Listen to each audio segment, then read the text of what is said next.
Alkisah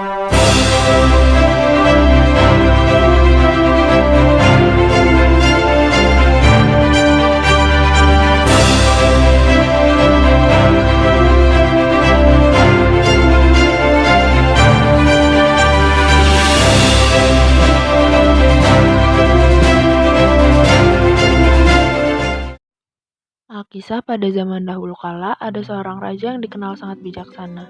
Ia memiliki 6 orang putri berparas cantik bernama Putri Coklat, Putri Merah, Putri Biru, Putri Hitam, Putri Hijau, dan Putri Kuning. Tapi karena terlalu sibuk mengurus kerajaan, sang raja tidak sempat mendidik putri-putrinya dengan baik. Sementara sang istri telah meninggal dunia ketika melahirkan putri bungsu mereka, Putri Kuning. Sang raja terpaksa menyerahkan anak-anaknya kepada inang pengasuh kerajaan. Ternyata sang inang pengasuh tidak kuasa mengasuh seluruh putri raja.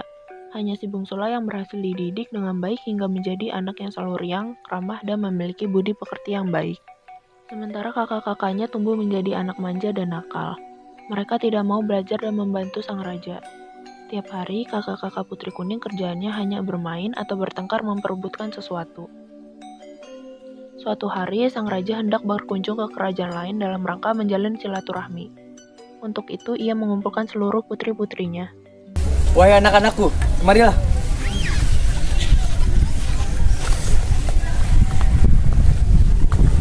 Ayahanda ingin pergi ke kerajaan lain. Apa yang kalian inginkan? Aku mau perhiasan yang mahal, Ayah. Aku juga. Baiklah, bagaimana dengan putri bungsu? Aku hanya ingin Ayah pulang dengan selamat. Sungguh baik perkataanmu. Semoga ayah dapat kembali dengan selamat dan membawakan buah tangan yang indah bagi kamu dan saudari-saudari kamu. Baiklah, ayah akan pamit.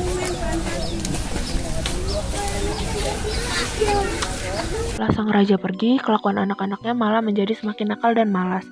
Mereka merasa gembira karena selain sang raja, di seluruh kerajaan tidak ada yang berani melarang. Kesempatan ini mereka pergunakan untuk membentak dan menyuruh para inang pelayan sekehendak hati. Para inang pun menjadi sibuk sehingga tidak sempat membersihkan taman istana kesayangan sang raja. Melihat hal itu, Putri Kuning segera mengambil sapu dan mulai membersihkan taman kesayangan ayahnya. Kemudian, mereka pun langsung menyerbu dan mengacak-acak taman. Dan setelah puas mengacak-acak taman, lalu pergi begitu saja. Begitu kelakuan kakak-kakak Putri Kuning setiap harinya hingga ayah mereka pulang. Ketika sang raja pulang, ia hanya mendapati Putri Kuning sedang merangkai bunga di teras istana. Sementara kelima kakaknya sedang asyik bermain. Ia agak kecewa karena telah bersusah payah membawakan buah tangan, tetapi tidak disambut hangat oleh anak-anaknya. Hanya Putri Kuninglah yang berlari sendirian untuk menyambutnya dengan rasa sukacita. Wahai putri bungsuku yang rajin dan baik hati. Iya, ya. Ayahanda hanya dapat memberimu kalung batu hijau. Nah, ayahanda sudah keliling ke kerajaan lain dan tidak menemukan kalung batu kuning seperti warna kesukaanmu. Tidak apa ya, kalung batu hijau ini juga cocok dengan selendang kuning kesukaanku. Wahai putri bungsuku, sungguh lapang dan baik hati hatinya. Keesokan harinya, walau seluruhnya telah diberi buah tangan, tetapi masih saja ada yang iri. Salah satunya Putri Hijau yang melihat Putri Kuning memakai kalung batu hijau.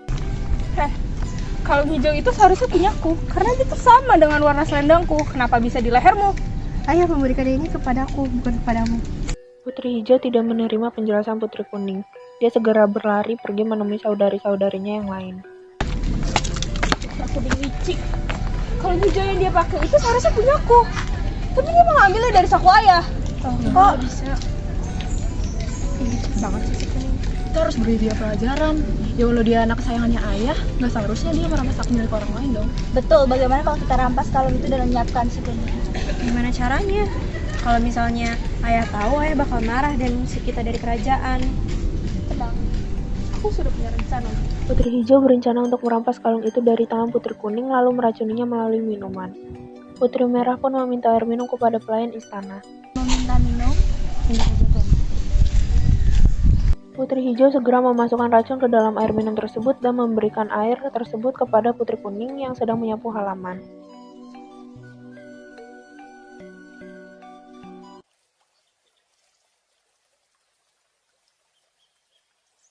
Dengan polosnya, Putri Kuning menerima air tersebut dan meminumnya. Racun itu bekerja sangat cepat dan membuat Putri Kuning merasakan sensasi panas di tenggorokannya yang membuatnya terbatuk-batuk. Tidak lama kemudian, ia pun jatuh teracuni. Seluruh saudari Putri Kuning hanya diam menyaksikannya sekarat di tempat sambil tersenyum penuh kemenangan. Racun itu bekerja dengan baik. Kita berhasil. Jadi ada si Kuning lagi, anak emas itu lagi sekarang. Sang raja merasa rindu dan ingin berbincang dengan Putri Kuning di taman istana tempatnya biasa bermain. Namun karena tidak menemukannya, dia lalu memanggil para putrinya yang lain untuk menanyakan keberadaan adik bungsu mereka. Satu persatu ditanyakan, tetapi tidak ada seorang pun yang mau berterus terang dan pura-pura tidak mengetahui keberadaan Putri Kuning. Khawatir akan keberadaan dan keselamatan putri bungsunya, raja lalu memerintah para pengawal kerajaan untuk mencarinya ke seluruh penjuru istana.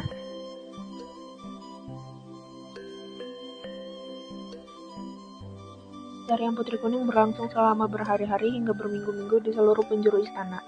Namun hasilnya nihil, Putri Kuning tidak kunjung ditemukan. Hal ini membuat sang raja menjadi sangat sedih dan menyesal karena tidak mampu menjaga, merawat, dan mengarahkan putri-putrinya. Mereka tumbuh menjadi pribadi yang egois, tidak peduli terhadap sesama, serta tidak patuh terhadap nasihat orang tua. Oleh karena itu, sang raja segera mengirimkan putri-putrinya ke negeri seberang untuk belajar budi pekerti agar mereka menjadi manusia yang berbudi pekerti luhur dan dapat saling menjaga antara satu dengan lainnya. Pada suatu hari setelah para putri pergi ke negeri seberang, sang raja telah berkeliling istana dengan pikiran yang sangat kacau karena Putri Kuning belum juga ditemukan. Tanpa sengaja, sang raja melewati sebuah pohon. Pohon tersebut mengeluarkan aroma yang sangat harum. Aroma tersebut berasal dari setangkai bunga berwarna kuning terang yang tumbuh pada batang pohon tersebut. Sejak saat itulah bunga tersebut diberi nama bunga kemuning karena mengingatkan raja pada Putri Kuning. Dan sama seperti Putri Kuning, bunga kemuning memiliki banyak kebaikan. Bunganya dapat digunakan untuk mengharumkan rambut, batangnya dapat dipakai untuk membuat kotak-kotak indah, dan kulit kayunya dapat ditumbuk untuk dijadikan bedak penghalus wajah.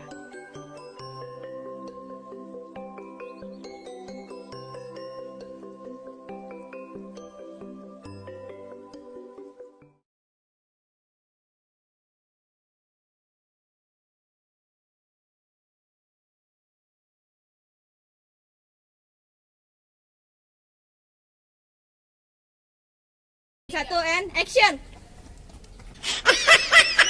Terlalu sibuk mengurus kerajaan, sang raja tidak sempat mendidik putri-putrinya dengan baik. Udah sini aja. Udah jangan. Oh, kalian jangan direnggu. Wahai anak-anakku,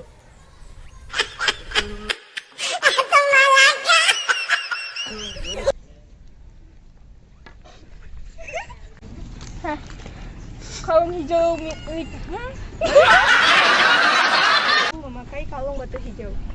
Hah, kalung hijau ini seharusnya milikmu. Hah?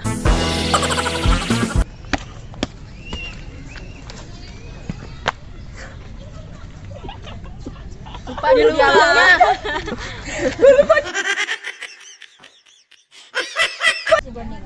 Gimana caranya? Ayah pasti bakal marah dan ngusir kita dari kerajaan. Kita harus beri dia pelajaran. Wahai pelayan, boleh kami?